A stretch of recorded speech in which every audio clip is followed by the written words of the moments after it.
Okay, the Audi A4.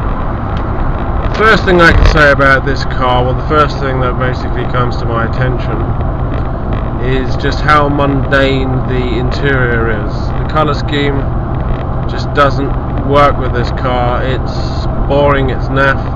Okay, you can get different interiors, but if I had to have this one, I must admit I would fall asleep driving out of boredom.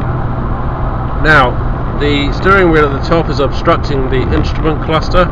Okay, I can move the steering wheel, but what happens if I like to drive in this position? You know, why do car manufacturers do this? All they got to do is put the instrument cluster there, job done. You can have your steering wheel up here, down there, between your ankles if you wanted to. It won't make a difference. You'll still be able to see what's going on. But besides that, though, they are very easy to read. They're not complicated. There's not too many digits and symbols going on. Center console, I have to admit, a lot of people complain about the heating controls, because rather than have knobs, you got these little buttons to increase the fan speed and the heat. And looking down at a glance, all you see is black buttons. You don't see anything which immediately identifies each button as a separate use. So they are confusing. This is a 6-speed manual. The 6th gear comes in fantastic on the motorway. I've just driven 200 miles and I don't think I changed out of gear once. It was superb. The 6th gear really gives you the economy as well.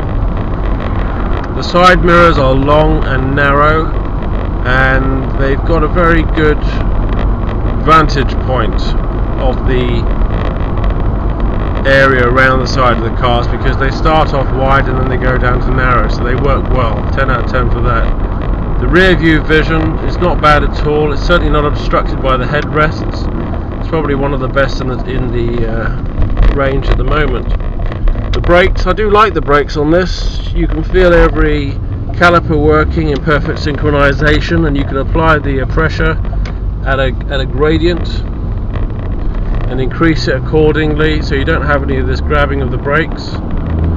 Engine wise, well, it just doesn't seem to really want to go anywhere. It's not a powerful car, but if you're looking at just running the kids to the school, doing some shopping, nipping around town, then fine, it's great. It can cope with the motorways, but overtaking a lorry at 60 miles an hour in the rain, I'm not too sure whether this is the car for you. Apart from the mundane aspect to the interior of this car, I have to say it is actually very well put together. And even though this particular model hasn't done 70,000 miles, I've seen these cars after 150,000 miles, and they still look the same as this one does now. So they do wear well. They are well put together, they are well engineered. Audi, I would say, is one of the better makes of vehicles on the roads at the moment, and if you go for one, you're certainly going to get a car which is going to do you well. If you want any particular advice on the vehicle, I would say this one doesn't boat around a bit. Give it a steering test, see if you've got a bit of a wobble going on there, a bit of a roll. And if you're not a fan of the front wheel drives, which a lot of people are not, then get yourself a Quattro. In fact, if you get an Audi Quattro, you're going to get yourself a damn good car. You can't go wrong with the Audis at the moment. They are extremely good vehicles. If you're thinking about buying one of these, I'd say you'd be a fool not to.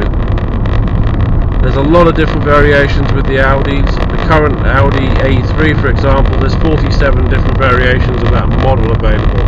So, be fussy, shop around, take a lot for a test drive, and you'll find the car which is perfect for your needs. The Audis, they're one of the best cars on the road at the moment.